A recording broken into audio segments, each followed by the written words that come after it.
তাজিকিস্তানের মঞ্চ থেকে সিন্ধু জলবন্টন চুক্তি নিয়ে পাকিস্তানকে জবাব দিল ভারত। চুক্তির শর্ত লঙ্ঘন করেছে পাকিস্তানি দাবি ভারতের কেন্দ্রীয় মন্ত্রী তথা হিমবাহ সংরক্ষণ বিষয়ক আন্তর্জাতিক সম্মেলনে ভারতের প্রতিনিধি কীর্তিবর্ধন সিং। দুদেশের সম্পর্কে টানাপোড়েনে সিন্ধু জলবন্টন চুক্তি স্থগিত করেছিল ভারত। পেহেলগাম জঙ্গি হামলার পর পাকিস্তানের বিরুদ্ধে ভারত এমনই কূটনৈতিক রণকৌশল নিয়েছিল, দুদেশের মধ্যে সম্পর্ক যেমনই থাকুক না কেন, নিরীহ পাকিস্তানিদের দোষ কোথায়, প্রশ্ন তুলছে পাক সরকার।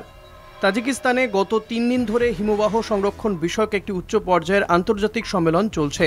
সেখানে ভারত পাকিস্তান উভয় দেশই অংশগ্রহণ করেছে। তাজিকিস্তানের মঞ্চে দাঁড়িয়ে সম্প্রতি পাক প্রধানমন্ত্রী শাহবাজ শরীফ নরেন্দ্র মোদী সরকারকে আক্রমণ করেছেন। পাক প্রধানমন্ত্রীর দাবি, ভারত সিন্ধু জলচুক্তি স্থগিতের যে সিদ্ধান্ত নিয়েছে তা কখনোই মেনে নেবে না পাকিস্তান। এবার সেই একই মঞ্চ থেকে পাকিস্তানকে জবাব দিল ভারত। নয়াদিল্লির তরফে তাজিকিস্তানের সম্মেলনে উপস্থিত ছিলেন কেন্দ্রীয় মন্ত্রী কীর্তিবর্ধন সিং। জানিয়েছেন, সিন্ধু চুক্তি কার্যকর করতে পাকিস্তানি বাধা দিচ্ছে। ভারত পাক যুদ্ধ পরিস্থিতিতে যে দেশগুলি পাকিস্তানের পাশে দাঁড়িয়েছিল তাদের মধ্যে তাজিকিস্তান অন্যতম। ভারতের দাবি, সিন্ধু জলবন্টন চুক্তি লঙ্ঘন করছে পাকিস্তানি। ক্রমাগত সীমান্ত সন্ত্রাস ভারতকে চুক্তির বিধানগুলি মানতে বাধা সৃষ্টি করছে।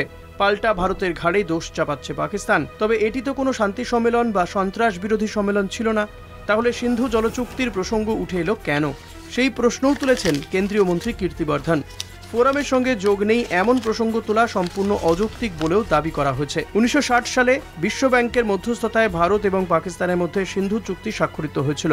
সিন্ধু এবং তার 5 উপনদীর জল দুদেশের মধ্যে কিভাবে বণ্টিত হবে তা ঠিক করা হয় এই চুক্তির শর্ত অনুযায়ী। ভারতের মন্ত্রী কীর্তিবর্ধন জানিয়েছেন, সিন্ধু চুক্তি স্বাক্ষরিত হওয়ার পর থেকে পরিস্থিতি অনেক পরিবর্তিত হয়েছে, তাই ওই চুক্তির শর্তগুলি পুনর্বিবেচনা করা প্রয়োজন। কলকাতা টিভি।